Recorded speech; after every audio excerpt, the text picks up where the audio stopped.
My name is Evelyn Harper and I live in Sacramento, California. I'm 72 years old, and until last spring I believed my life was finally quiet. After 45 years of marriage, my husband Robert and I had built a small but comfortable life. Nothing extravagant, just a modest house in a quiet neighborhood, a lemon tree in the backyard, and a front porch where Robert liked to drink his coffee every morning. When he passed away 3 years ago, the silence in that house nearly swallowed me whole. But my daughter Claire moved in soon after. At first, it felt like a blessing. She had just gotten married and the apartment she shared with her husband was small. So I told them they were welcome to stay with me for a while. Just until you get settled, I said. That was 2 years ago, and somewhere in those 2 years, my house slowly stopped feeling like my house. It started with small things. The furniture in the living room was rearranged. The old curtains Robert and I had chosen together were replaced with modern gray ones. Then my daughter's husband, Nathan, started making decisions without asking me. New locks on the back door, new rules about shared spaces. At first I tried to ignore it. Nathan was always polite in public. He had a confident way of speaking, the kind that made people believe he was the smartest person in the room. Claire adored him, and I loved my daughter too much to start arguments, so I kept quiet. I stayed mostly in the kitchen or my bedroom, letting them enjoy the living room in the evenings. After all, I told myself families make compromises, but one afternoon everything changed. It was a warm Tuesday. I had just finished watering the plants in the backyard when I came inside and sat down in my own living room. The same chair I had sat in for 20 years. Robert used to call it my throne. I turned on the television and poured myself a small cup of tea. For the first time that day, the house felt peaceful. Then Nathan walked in. He stopped when he saw me sitting there. His expression changed immediately, not surprise, annoyance. He stood in the doorway with his arms crossed. "Evelyn," he said slowly. I looked up. "Yes, we need to talk about something." His voice had that familiar tone again, the one he used when he believed he was explaining something obvious to someone foolish. "What is it?" I asked. He stepped further into the room. "This living room is where Claire and I relax after work," he said. I blinked. "I know, so it would be better if you stayed in your room during the evenings." For a moment I thought I had misunderstood him. "This is my house," I said calmly. Nathan sighed like a teacher dealing with a difficult student. "Yes," he said, "but Claire and I live here now too." The words hung in the air, something cold settled in my chest. "I sit here every afternoon," I replied. "I always have." Nathan shook his head. "That was before." I set my teacup down slowly. "Before what?" "Before Claire and I moved in." The audacity of the sentence was so quiet, so casual, that it took a moment for the meaning to fully land. Nathan walked to the center of the room and gestured toward the hallway. "You'll be more comfortable in your bedroom," he said. "I'd like the living room to remain our space." For 72 years, I had lived a long life. I had seen people argue, I had seen people be rude, but never once had anyone ordered me out of my own living room. I stared at him.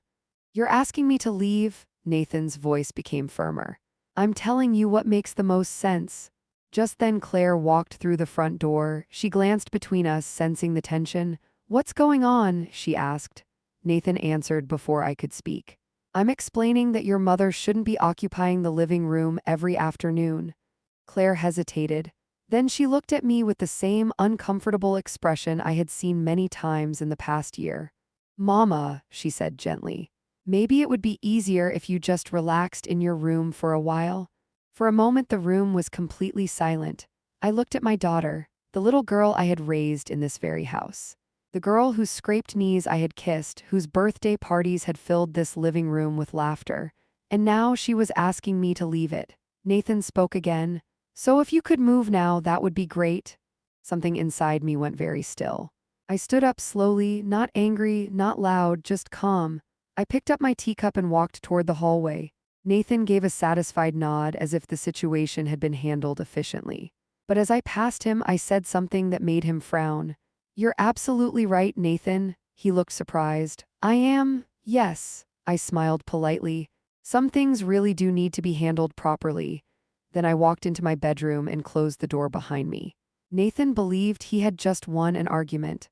But what he didn't know was that the house we were standing in had a very particular legal arrangement, one that my late husband Robert had insisted on years before he died.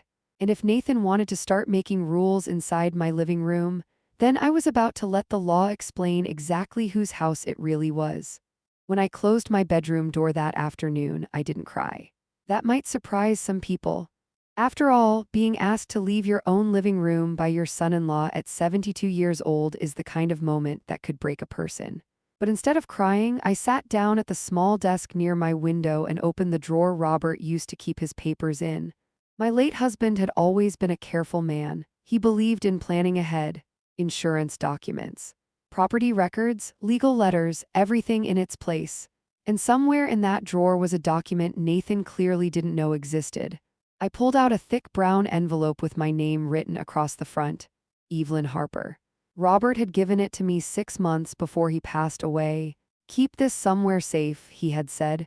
"You may never need it, but if you do, it will matter." At the time, I hadn't asked many questions. I trusted Robert. Now I opened the envelope for the first time in years. Inside were several official papers. At the top of the first page was a title that made my heart slow down just a little: Property Trust Agreement. I adjusted my glasses and began reading. Robert had transferred the house into a legal trust before he died. That alone wasn't unusual. Many couples do that to protect property. But the next paragraph made something inside me settle into a calm certainty. The house was placed under my exclusive lifetime residency rights, which meant one very simple thing. As long as I was alive, no one, not even family, had the authority to control how the house was used. Not my daughter, and certainly not my son-in-law. I read the document twice to be sure. Nathan had just ordered the legal owner of the house out of the living room. The irony was almost impressive. For a moment, I considered walking straight back into the living room and explaining the situation.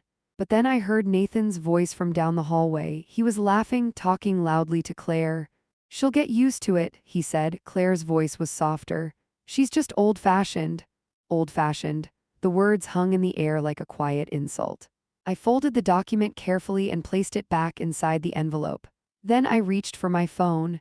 There was one person Robert had always trusted with legal matters: Mr. Daniel Torres, our family lawyer for nearly 30 years.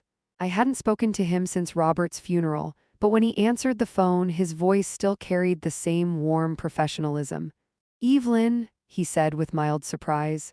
"How are you?" "I've been better," I admitted. Then I explained everything. The conversation was calm, practical. Mr. Torres listened carefully. When I finished, there was a small pause on the line. "Well," he said finally, "it sounds like your son-in-law has misunderstood something very important." "I believe he has," Mr. Torres chuckled quietly. "The trust agreement your husband created gives you complete residential authority over the property. In simple terms, you are the legal decision-maker inside that house." I nodded even though he couldn't see me. "That's what I thought. Would you like me to send a formal clarification letter?" he asked. I looked toward the bedroom door. Beyond it, I could hear Nathan moving furniture in the living room, probably rearranging things again. "Yes," I said calmly. "I think that would be appropriate. Consider it done." I thanked him and ended the call. Then I sat quietly for a moment. Some people believe revenge requires anger. Robert always believed something else. He used to say, "When someone behaves badly, the law is often the best teacher." That evening, I returned to the living room for dinner. Nathan was sitting on the couch scrolling through his phone. Claire was in the kitchen. Nathan looked up when he saw me. "Oh," he said, "we were just about to relax in here." I smiled politely. "Yes, I know," he frowned slightly. "Well, remember what we discussed earlier?" I nodded. "Of course." Nathan leaned back confidently. "Good." Claire glanced nervously between us. I walked to the same chair I had sat in earlier, then I placed the brown envelope on the coffee table. Nathan looked at it. "What's that?" "Just something Robert left behind." Nathan shrugged. "Well, whatever it is, the living room still needs to stay clear after dinner." I looked directly at him. "You're absolutely right." He smirked slightly. "I'm glad we understand each other." I smiled again. "We do." Then I said something that made him sit up straighter. "Because tomorrow morning, a lawyer will be explaining the same thing to you." Nathan's smirk slowly faded. What lawyer? The one who manages the legal trust that owns this house. For the first time since moving into my home, Nathan looked uncertain. Trust, he said. Yes. Claire stepped forward. Mama, what are you talking about? I folded my hands calmly. I'm talking about the fact that this house legally belongs to a trust created by Robert. And according to that agreement, I paused slightly. I am the only person who has the right to decide who sits in this living room. The silence that followed felt very different from the one earlier that afternoon. Nathan stared at me. You're bluffing. I shook my head gently. No, then I slid the envelope toward him. You're welcome to read it. Nathan opened the papers slowly. His confident posture began to change as he scanned the legal language. Claire leaned over his shoulder. And after a moment, both of them went completely quiet, because suddenly the house they thought they were controlling had a set of rules they never expected, and the law was about to make those rules very clear. The living room was completely silent. Nathan kept reading the document like he expected the words to magically change. They didn't.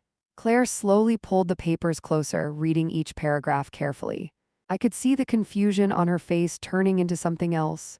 Realization. Mom, she said quietly, this says the house is in a trust. Yes, I replied calmly. Nathan finally looked up. That doesn't mean anything, he said quickly.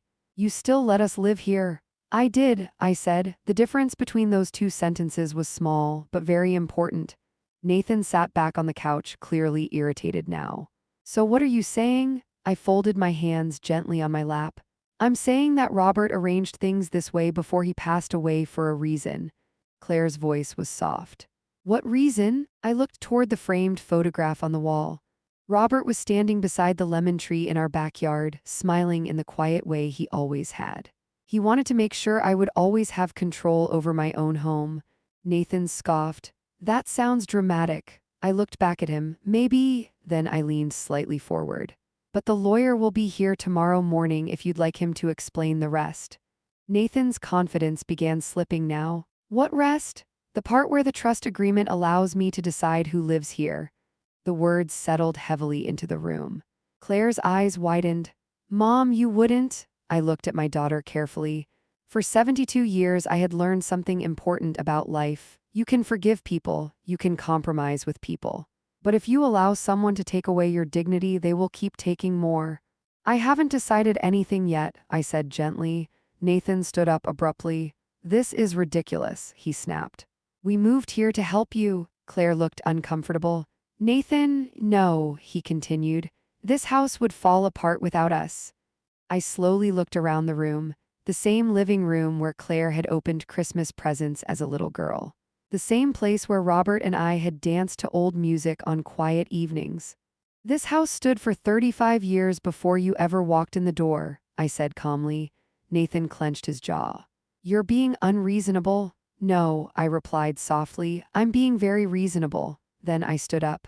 Which is why I'm giving you both 30 days. Claire blinked. 30 days to find another place to live. The room fell silent again. Nathan's face turned red. You can't be serious. Oh, I'm very serious. Claire looked like she might cry. Mom, please. I walked over to her and placed my hand gently on her shoulder. You will always be my daughter, I said quietly. But being my daughter doesn't mean you get to forget who this house belongs to. Nathan grabbed the papers from the table. This isn't over, he muttered. No, I agreed. It isn't, but something in my voice must have made him pause. Because suddenly the confident man who had ordered me out of my own living room looked much less certain. 30 days later, a moving truck stood in the driveway. Nathan loaded the last box into the truck without saying a word. Claire hugged me tightly before leaving. I'm sorry, she whispered. I know, I told her. Sometimes people have to learn things the hard way. The truck drove away slowly down the street. For the first time in months, the house was quiet again. I walked back into the living room and sat down in my chair. Robert used to call it my throne. The afternoon sunlight streamed through the window just like it had for decades. I poured myself a fresh cup of tea, and for the first time in a long while, I felt completely at home. Because sometimes the best way to teach someone respect is to simply let the law speak.